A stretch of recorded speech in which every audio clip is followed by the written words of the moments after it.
عنایہ نے یزدان کا business join کر لیا تھا، اس کی لک بھی چینج ہو گئی تھی۔ یزدان نے نہ صرف اسے بہن مانا بلکہ ہر طرح کا ساتھ نبھانے کا یقین دلایا۔ وہ شام لغاری کو اچھے سے جانتا تھا، اسی لیے اب اس سے اس کی زبان میں بات کرنے کے لیے ویسے ہی حلیے میں اپنانا پڑا تھا۔ واو، لکنگ سو بیوٹیفل عنایہ، بہت گریسفل لگ رہی۔ وہ اس وقت شہر کے بنگلے میں تھے جہاں یزدان عنایہ شفٹ ہوئے تھے، باقی ابھی سب دوسرے شہر کی بڑی حویلی میں تھے۔ آج رات ایک بہت بڑی پارٹی ہے جس میں عنایہ بھی شرکت کر رہی تھی، تو مسز یزدان بھی، تم بھی بہت پیاری لگ رہے ہو گلے، ایک الگ سی لک آئی ہے یار۔ عنایہ، بندہ شہر میں آ کر شہری بن ہی جاتا ہے نا۔ وہ بلیو کلر کا خوبصورت سٹائلش سا فراک زیب تن کیے، ساتھ کامدار دوپٹہ کاندھے کی ایک طرف ڈالے، اس وقت وہ کم سن حسینہ اندر آتے یزدان کو بہت بری طرح چونکا گئی۔ عنایہ نے اپنے گاؤن کے اوپر گلے میں سکارف لیا ہوا تھا، جبکہ شال لیے وہ بہت سوبر سی لگ رہی تھی، جبکہ اس کی اپنی منقوہہ شہر آتے ہی کھل گئی تھی، ایسے تیار تھی جیسے کسی شادی کی تقریب میں جا رہی۔ عنایہ، آپ چلیں گاڑی میں بیٹھیں، ہم آتے ہیں، وہ عنایہ سے کہتا گلے کی جانب مڑا۔ عنایہ سر اس بات میں ہلاتی باہر نکلی، جبکہ گلے نے ایک ستائشی نگاہ آئینے میں ہی اپنے اوپر ڈالتے گہرا سانس بھرا کہ ایک دم اسے دروازہ لاک ہونے کی آواز آئی تو وہ پلٹی۔ یزدان کی اس کی جانب پیش قدمی پر وہ ایک پل کو ٹھہر سی گئی۔ تم اس حلیے میں جاؤ گی؟ اس سے 2 قدم کے فاصلے پر رکتے وہ پوچھ رہا تھا۔ چہرہ بے تاثر تھا جبکہ آنکھیں انتہائی سرد۔ کیوں؟ کیا کوئی برائی ہے؟ اس نے ناسمجھی سے پوچھا۔ مجھے تو اچھائی بھی کہیں سے نظر نہیں آ رہی۔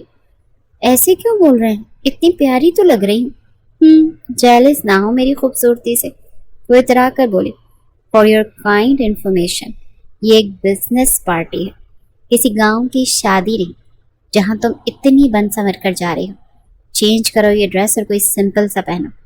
وہ اپنی کہتے مڑا۔ ہرگز نہیں، عنایہ نے بھی تو پہنا ہے اتنا گریسفل ڈریس۔ اسے کچھ نہیں کہا، مجھ پر روک جما رہے ہیں؟ وہ منہ بناتے بولی۔ ہاں، نہیں کہا، وہ اپنی زندگی کی مالک خود ہیں، میرا ان پہ کوئی حق نہیں، لیکن تم میری اور تم پر میرا پورا حق ہے، اور تم وہی کرو گی جو میں کہوں گا، ورنہ۔ وہ جو بہت دل سے اس کی بات سنتی، اپنا دل دھڑکتا محسوس کر رہی تھی، اس کے ورنہ پر گلے کے ماتھے پر بل پڑے۔ ورنہ میں تمہیں لے کے ہی نہیں جاؤں گا، وہ قطعی انداز میں بولتا گل کو حیران کر گیا۔ آپ ایسا نہیں کر سکتے، ورنہ میں نے بی جان کو فون کر کے آپ کی شکایت لگا دینی ہے۔ وہ آنکھوں میں آنسو لیے بولی۔ پھر چینج کرو فوراً اور کوئی سمپل سا ڈریس پہنو۔ وہ ابھی بھی اپنی بات پر قائم تھا۔ میرے پاس نہیں ہے کوئی سمپل، سبھی سب ایسے ہی تو ہیں۔ فراک پتہ تو ہے، پنجابن ہوں، اور یہ میری پہچان۔ وہ پھر سے اترائی تو یزدان ماتھا مسلتا خود ہی کبٹ کی جانب بڑھتا اس کا بلو کلر میں ہی ایک سادہ سا فراک نکال لایا۔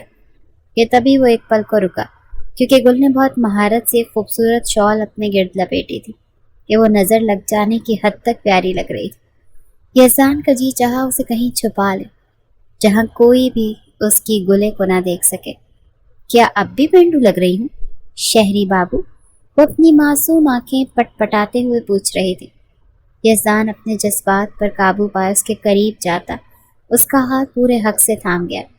یہ شال ہٹنی نہیں چاہیے پوری پارٹی کے دوران، سمجھی؟ وہ اسے لیے کمرے سے باہر آیا جبکہ اس کا اتنا حق جتاتا انداز گلرانہ کو اندر ہی اندر سرشار کر گیا۔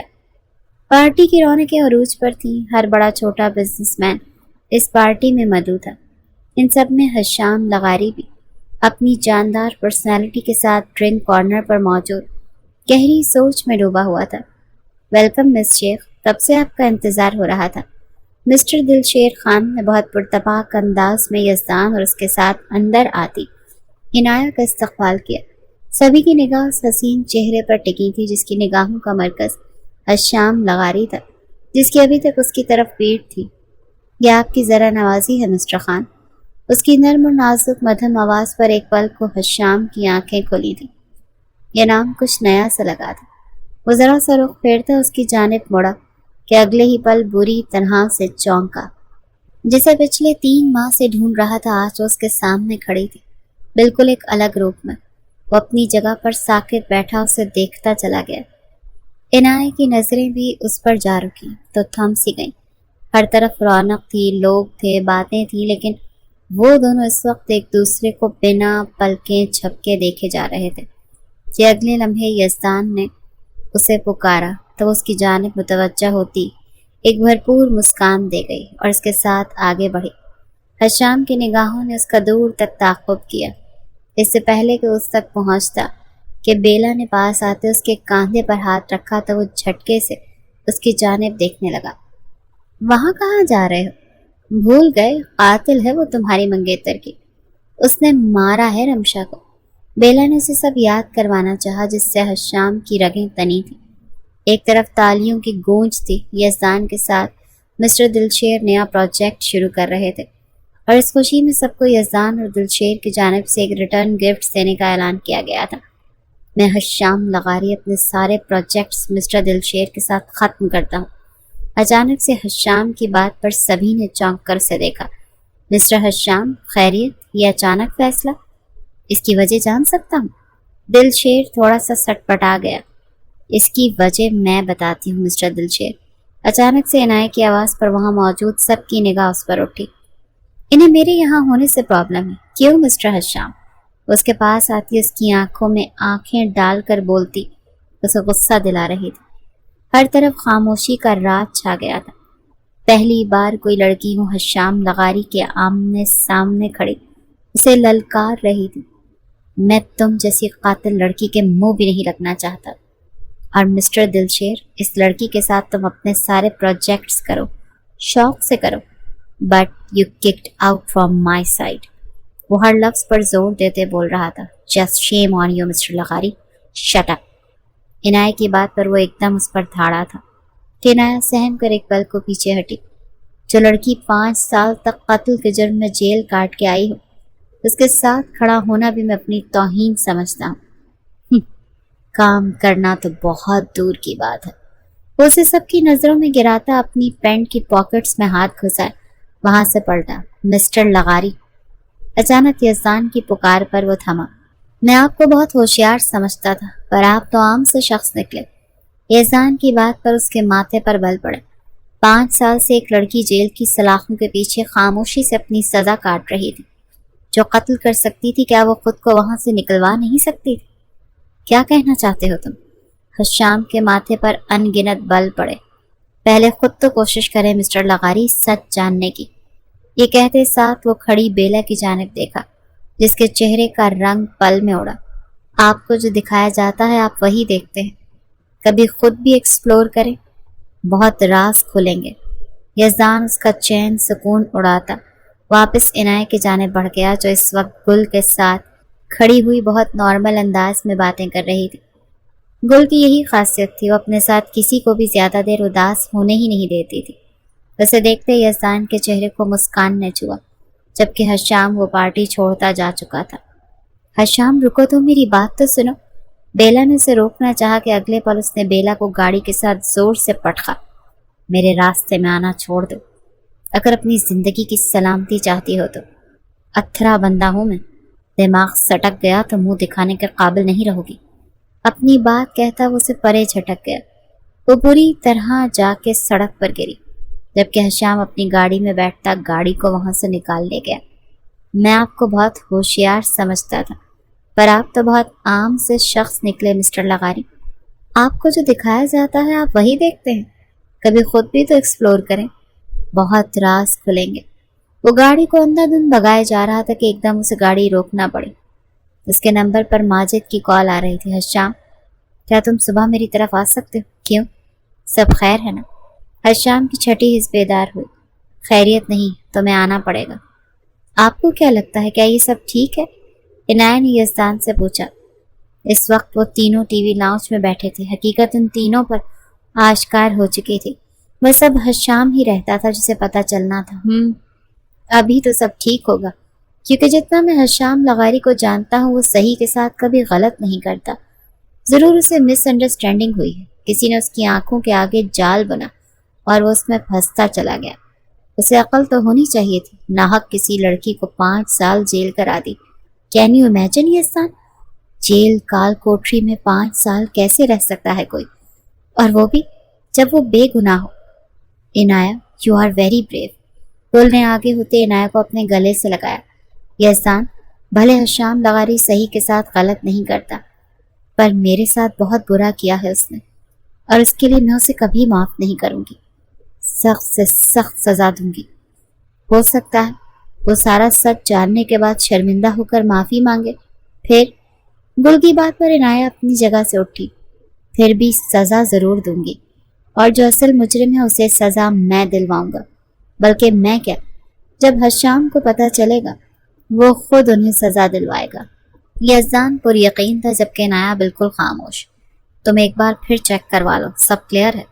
حشام، رپورٹ میں صاف لکھا ہے رمشا کو قتل سے پہلے زیادتی کا نشانہ بنایا گیا ہے، اور یقیناً ایک لڑکی تو یہ نہیں کر سکتی، تو اس سے صاف ظاہر ہوتا ہے کہ مجرم کوئی اور ہے۔ تم یہ پتہ کرواؤ تمہارے پاس جو رپورٹس پہنچی ان کو کس نے بدلا، کیونکہ اصل رپورٹس تو یہ ہیں، لیکن اس سے یہ تو ثابت نہیں ہوتا کہ وہ لڑکی بے قصور ہے۔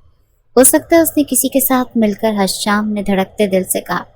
اگر ایسا ہوتا، یا تو وہ اپنا منہ کھول دیتی یا 5 سال جیل میں نہ کاٹتی، اس کا ساتھی اسے نکال لیتا۔ خیر، یہ تو سب قیاس آرائیاں ہیں، کیونکہ اس لڑکی، کیا نام ہے اس کا، مس شیخ، اس کے فنگر پرنٹس تھے نا اس دوپٹے پر جو رمشا کے گلے میں لپٹا تھا، اور وہ دوپٹہ بھی اسی کا۔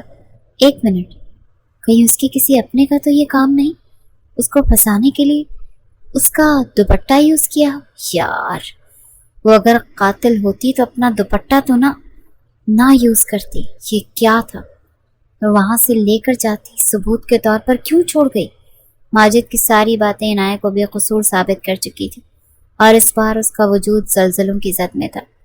کیس ری اوپن ہو چکا تھا، اور اس بار سب کچھ حشام اپنی نگرانی میں کروا رہا تھا۔ اس سنسان جگہ کی انویسٹیگیشن ایک بار پھر ہوئی جہاں رمشا کی لاش ملی تھی، اور پھر ایک ایسا ثبوت ملا جسے اصل مجرم تک رسائی حاصل ہو گئی۔ ایک بڑے سے پتھر کے نیچے ایک بٹن، وہ بٹن کس کا تھا؟ پولیس اس تک بہت آسانی سے پہنچ گئی۔ کیا کر رہے ہو؟ چھوڑو میرے بیٹے کو، اس نے کچھ نہیں کیا۔ مسز نادیہ نے شہیر کو بچانا چاہا، لیکن پولیس نے اس کی ایک نہ سنی اور شہیر کو لے گئے۔ دیکھ لو منحوس، تمہارا منحوس وجود کھا گیا میرے بیٹے کو، وہ سارا پر چلائیں، جبکہ وہ زور زور سے قہقہے لگاتے ہنسی۔ آپ کا بیٹا ہے ہی اس قابل، قاتل ہے وہ، اور قتل کے جرم میں سزائے موت سے کم نہیں ہوتی۔ وہ پاگلوں کی طرح قہقہے لگاتی مسز نادیہ کو ہکا بکا چھوڑ گئی، اور پھر سب کچھ اوپن ہو گیا۔ شہید نے پولیس ریمانڈ کے پہلے ہی چکر میں سب اگل دیا۔ وہ مجھے ملی تھی، میرے دل میں اس نے یہ سب ڈالا، مجھے راہ دکھائی، اور میں گمراہ ہو گیا۔ شہید، اگر تم چاہتے ہو کہ تمہیں تمہاری محبت مل جائے تو مجھے میری محبت سے ملوا دو۔ بیلا کی بات پر وہ چونکا۔ اس وقت وہ ایک ریسٹورانٹ میں تھا، جہاں کچھ دیر پہلے ہی شہید نے عنایہ کو اپنی نئی جاب کی ٹریٹ دی تھی۔ اس کے ساتھ رمشا بھی تھی۔ وہ دونوں اٹھتی ابھی سامنے شاپنگ مال میں گئیں کہ بیلا اس کے پاس آ گئی، تو وہ موبائل سے نظریں ہٹایا اسے دیکھنے لگا۔ کیا مطلب؟ میں سب جانتی ہوں، تم سارا سے محبت کرتے ہو جو میری بہن ہے، تمہیں وہ مل جائے گی، عنایہ بھی تمہاری زندگی سے نکل جائے گی، بس تمہیں ایک کام کرنا ہوگا۔ کیسا کام؟ اور پھر اس نے اسے رمشا کو راستے سے ہٹانے کا کہا، کیونکہ اسے حشام چاہیے تھا۔ تمہارا دماغ درست ہے؟ میں کسی کو قتل کر دوں؟ پاگل ہو گئی ہو؟ شہید نے صاف انکار کر دیا۔ دیکھ لو، میں تمہیں اس کام کے پورے 50 لاکھ دوں گی، آرام اور سکون سے ساری زندگی بیٹھ کر عیاشی کرنا۔ وہ اسے ساتھ اب پیسوں کا لالچ بھی دے رہی تھی، اور اس سازش میں بیلا کی بہن سارا بھی شامل ہو گئی۔ ان کا ارادہ رمشا کو مار کر سارا الزام عنایہ پر لگانا تھا، جو پھر حشام لغاری خود اسے سزا دلواتا۔ ایسے میں عنایہ اور رمشا دونوں راستے سے ہٹ گئیں، لیکن اس شام جب شہیر نے یہ سب پلان کیا، اس نے عنایہ کے فون نمبر سے رمشا کو ایک سنسان جگہ پر بلوایا۔ وہاں پر اسے عنایہ کی جگہ شہیر ملا۔ اس نے وہاں سے بھاگنا چاہا، لیکن شہیر نے اسے ایسا دبوچا کہ وہ خود کو چھڑا نہ سکی۔ رمشا نے اس کے منہ پر تھوک دیا، اسے نامرد کہا، جس پر شہیر کے اندر کا شیطان جاگا، اور اس نے رمشا کو بے آبرو کر دیا۔ اللہ تمہیں کبھی معاف نہیں کرے گا، تمہیں موت بھی نہیں ملے گی۔ میری دوست عنایہ کو اللہ تم جیسے سفاک درندے سے بچا لے۔ زخموں اور درد سے چور وہ اپنے آخری لمحات میں یہی دعا کر رہی تھی، اور پھر اگلے ہی لمحے شہید نے اس کے گلے کے گرد دوپٹہ لپیٹ کر اسے مار ڈالا۔ کچھ پل یوں ہی خاموشی کی نظر ہو گئے۔ شہید کو لگا سامنے لڑکی نہیں مری، وہ مر گیا۔ وہ اتنا بے درد اور سفاک ہو گیا کہ ایک معصوم کو بے آبرو کرتا اس کی جان لے گیا۔ اسے اب پچھتاوا ہونے لگا۔ کتنی دیر وہ وہاں یوں ہی بیٹھا رہا۔ اسے نکلنا تھا پر وہ نہ جانے کیوں رمشا کی لاش کے پاس بیٹھا اس کا چہرہ دیکھتا رہا، اور تب وہ سارا کی فون کال آنے پر ہوش میں آتا وہاں سے نکلا اور پھر سب پلاننگ کے مطابق ہوا۔ عنایہ رمشا کے قتل کے جرم میں گرفتار ہو گئی اور حشام لغاری نے اسے سزا دلوا دی۔ شہید نے اس کے 1 ماہ بعد سارا سے شادی کر لی۔ سب سیٹ ہو گیا، لیکن بیلا آج بھی وہیں تھی۔ اسے آج بھی حشام کی محبت نہیں ملی تھی۔ شہید نے اپنا سارا بیان ریکارڈ کروا دیا۔ وہیں ایک طرف اندھیرے سے اٹھتا حشام اس کے پاس آیا، اس کے منہ پر بے شمار گھونسے مارتا چلا گیا۔ Please sir, control your self. Commissioner صاحب نے اسے روکنا چاہا۔ یہ سارا معاملہ کمشنر فہد قریشی کے انڈر میں ہو رہا تھا، کیونکہ اس کیس کو خراب کرنے میں ایس پی شاذر کا بھی پورا ہاتھ تھا۔ اسے سسپینڈ کر دیا گیا۔ اس کے خلاف بھی کیس دائر ہوا۔ سبھی مجرم پکڑے جا چکے تھے۔ بیلا کو بھی حراست میں لیا گیا تو دوسری طرف شہید کی بیوی کو بھی پولیس نے اپنی کسٹڈی میں لے لیا۔ تم اس حد تک گر جاؤ کہ میں نے سوچا نہیں تھا۔ اگر یہ کیس قانون کے ہاتھ میں نہ ہوتا تو یقین کرو تمہارا قتل میں خود اپنے ہاتھوں سے کرتا۔ بیلا کو خون خار لہجے میں کہتا وہ لرز گیا۔ اسے جیل میں بند کر دیا گیا۔ سب کو ان کی اصلی جگہ پر پہنچا کر وہ واپس گھر آ چکا تھا، لیکن اس کے اندر کا ضمیر اسے سکون نہیں لینے دے رہا تھا۔ رہ رہ کے اسے عنایہ کے ساتھ کیا اپنا ظلم ستا رہا تھا۔ اس لڑکی نے اپنی زندگی کے 5 سال جیل میں کاٹے صرف اس کی وجہ سے۔ اس نے بہت دل بڑا کرتے یزدان کو کال کی اور اس سے اپنے کیے کی معافی مانگی۔ میں معاف کرنے والا کون ہوتا ہوں؟ جس کے ساتھ آپ نے برا کیا معافی بھی اسی سے مانگے۔ وہ صاف اپنا دامن بچا گیا اور پھر وہ ویسے ہی آفس کی بلڈنگ میں داخل ہوئی۔ اسے ایک بکے ملا۔ حشام نے عنایہ کے لیے پھولوں کا گلدستہ بھیجا، ساتھ میں سوری لکھا، جسے اس نے 1 منٹ میں ڈسٹ بن کی زینت بنا دیا۔ آفس میں انٹر ہوئی تو پورا کیبن پھولوں سے بھرا ہوا تھا۔ میری وجہ سے آپ کی زندگی کانٹوں سے بھر گئی۔ مجھے صرف ایک موقع دے دیں، میں آپ کی زندگی پھولوں سے سجا دوں گا۔ اس کا لکھا کارڈ وہ مروڑ کر ڈسٹ بن میں پھینک دی۔ سارے پھولوں کو اٹھوا کر باہر پھینکوا گئی۔ شام کو جب وہ آفس سے نکلی تو اس کی گاڑی پھولوں سے سجی ہوئی تھی۔ تبھی گل یزدان کے ساتھ آتی دکھائی دی۔ ارے واہ عنایہ، اتنے سارے پھول کس نے بھیجے؟ ایک کارڈ کھول کر پڑھنے لگی، پھولوں سے بھی زیادہ نازک گلاب کے لیے۔ ارے واہ، یہ تو کوئی شاعر نکلا۔ یزدان، آپ نے مجھے کبھی ایک پھول بھی نہیں دلایا۔ وہ پلٹ کر یزدان سے منہ بناتے شکوہ کر گئی۔ لے پھر یزدان، فٹے منہ حشام لغاری، اپنا راستہ سیدھا کرتے کرتے میرا الٹا کر رہا ہے۔ یہ سب میں واپس بھجوا دیتا ہوں۔ یزدان عنایہ کے چہرے پر غصہ دیکھتا بولا، نہیں، اسے میں اب خود واپس کرنے جاؤں گی، چلو ساتھ۔ عنایہ کا غصے سے برا حال تھا۔ وہ عنایہ کو لیے حشام کے فارم ہاؤس پر پہنچا۔ کیا کرنے جا رہی؟ اسے پاس سے ایک راڈ اٹھاتے دیکھ گل کو شوق لگا۔ اب دیکھتی جاؤ۔ وہ راڈ لیے حشام کے فارم ہاؤس میں انٹر ہوتے اس کے برقی قمقموں کو مارتی توڑتی چلی گئی۔ کسی نے بھی اسے روکنے کی کوشش نہیں کی۔ وہ کار پورچ تک پہنچی۔ حشام کی وہاں کھڑی 2 مہنگی گاڑیوں کو راڈ سے مار مار کر بیڑا غرق کر دیا۔ ان کے شیشے توڑ دیے، انہیں کسی قابل نہ چھوڑا۔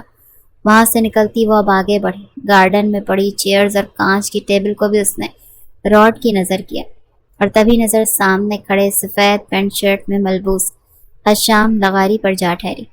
عنایہ اسے سرد اور سپاٹ انداز میں کھڑے دیکھ سلگ اٹھی۔ غصے سے آگے بڑھتے راڈ سے اس کے سر پہ وار کیا۔ ایک پل کو حشام کا پورا دماغ گھوم گیا۔ ماتھے سے خون کی لکیر نمودار ہوئی۔ اس نے سامنے کھڑی لڑکی کو دیکھا جس نے آج اتنی ہمت کرتے اسے سزا دی تھی۔ حشام کو مارتے وہ بالکل ساکن کھڑی تھی۔ اس کے ہاتھ سے راڈ چھوٹ گیا، لیکن حشام کے سٹل کھڑے رہنے اور دیکھنے میں ذرا فرق نہیں آیا۔ وہ 2 قدم آگے بڑھا۔ ول یو میری می؟ اس کے سوال پر عنایہ کا ہاتھ اٹھا اور اس کے گال پہ پڑا۔ پھر ایک نہیں کئی تھپڑ اس نے مارے کہ مارتے مارتے وہ تھک گئی اور رونے لگی۔ حشام نے اسے دونوں بازوں سے تھامے اپنے قریب کیا۔ کیا شادی کریں گی مجھ سے؟ بنا لچک کے وہ اب بھی یہی بول رہا تھا۔ میں تمہیں جان سے مار ڈالوں گی۔ عنایہ نے اس کی گردن کے گرد اپنی ہتھیلی رکھتے غصے سے کہا، منظور ہے، ساری زندگی سزا لینا چاہتا ہوں، جو چاہے سزا دے دیں پر نکاح کے لیے مان جائے۔ چپ، ایک دم چپ، مجھے آپ کی ہمدردی نہیں چاہیے، سمجھے؟ اور آئندہ میرے راستے میں مت آئیے گا، ورنہ آج تو تھپڑوں سے مارا ہے نا، اگلی بار سیدھا گولی سے ماروں گی۔ اس کی بات پر حشام نے اپنی پاکٹ سے گن نکالتے اسے ان لاک کرتے اس کی ہتھیلی پر رکھی۔ شوٹ می اور میری می۔ وہ جیسے ضدی بن گیا۔ عنایہ نے ایک نظر اسے دیکھتے گن اس کی کن پٹی پر تانی، لیکن اگلے ہی لمحے اس کا ہاتھ پہلو میں جا گرا۔ آئندہ میرے راستے میں مت آئیے گا، آپ دنیا کے آخری مرد بھی رہ گئے نا، تب بھی آپ سے شادی نہیں کروں گی۔ وہ اپنی کہتے جا چکی تھی، اور میرا وعدہ ہے آج سے ٹھیک 1 ہفتے بعد آپ سے نکاح کر کے اپنی زندگی میں لاؤں گا۔ وہ اپنے کیے کا مداوع کرنا چاہتا تھا، اور پھر اس نے ایڑی چوٹی کا زور لگا کر سغرا بیگم کو منایا۔ حویلی میں موجود سب کے ووٹ اپنے حق میں کرتا وہ بالآخر عنایہ کو اپنے نکاح میں لے چکا تھا، اور وجہ عنایہ کی نانو تھی جنہوں نے عنایہ کو ایموشنلی بلیک میل کرتے منا لیا تھا۔ وہ حشام لغاری کے لگژری بنگلے میں اس کی سیج سجا کے بیٹھی تھی، لیکن وہ بالکل بھی اس نکاح کے لیے راضی نہیں تھی کہ تبھی حشام لغاری اندر آتے اس کے پاس قدموں میں بیٹھ گیا اور اس کے پیروں کو ہاتھ لگایا کہ کیا کر رہے ہیں؟ عنایہ بری طرح پزل ہوئی۔ میں آپ کی زندگی کو خوشیوں سے بھر دینا چاہتا ہوں عنایہ، اور جانتا ہوں بہت زیادہ خوش رکھوں گا آپ کو۔ دل سے عہد کیا ہے، آپ کی ہر محرومی ہر اذیت کا مداوع کروں گا، پلکوں پر بٹھا کر رکھوں گا، پر ان 5 سال کی اذیت کو کیسے کم کروں گا، وہ جو میری وجہ سے جیل میں کاٹنے پڑے۔ وہ دکھی ہو رہا تھا اور عنایہ اسے سنتی جا رہی تھی۔ مجھے پتا ہے ایک وقت آئے گا آپ مجھے معاف کر دیں گے، لیکن میں اپنی آخری سانس تک خود کو معاف نہیں کر پاؤں گا۔ نہ میں رمشا کی حفاظت کر سکا اور نہ اس کی دوست کو سمجھ سکا۔ میں آپ دونوں کا مجرم اور سزا چاہتا ہوں عنایہ، کوئی سخت سی سزا دیں مجھے کہ میں تڑپ تڑپ کر مر جاؤں، اللہ نہ کرے۔ اچانک عنایہ کے دل کو ہاتھ پڑا اور وہ بے اختیار اس کے ہونٹوں پر ہاتھ رکھ گئی۔ وہ اب اس کا مجازی خدا تھا، اس کے سر کا تاج۔ بھلے وہ اسے معاف نہ کرتی، لیکن اسے اپنا شوہر تو مان چکی تھی، اس کے نکاح میں تھی۔ حشام نے اس کی ہتھیلی کو اپنے ہاتھوں میں لیتے عقیدت سے لبوں سے لگایا، اور پھر اپنی آنکھوں سے لگاتے اپنے آنسو اپنے اندر اتارنے لگا۔ مرد کا یہ روپ آج عنایہ پہلی بار دیکھ رہی تھی۔ یقیناً اللہ بھی یہی چاہتا تھا کہ اس کا نصیب حشام سے جڑتا، نہ کہ شہیر جیسے انسان سے۔ وہ رب کے فیصلے پر راضی ہو چکی تھی، اپنے اوپر ہوئی اذیت کو بھلا دیا، لیکن رمشا کو نہیں بھلا پائی تھی۔ آپ کو کیا لگتا ہے عنایہ کا فیصلہ درست تھا؟ کامنٹ کریں سب۔ اللہ حافظ۔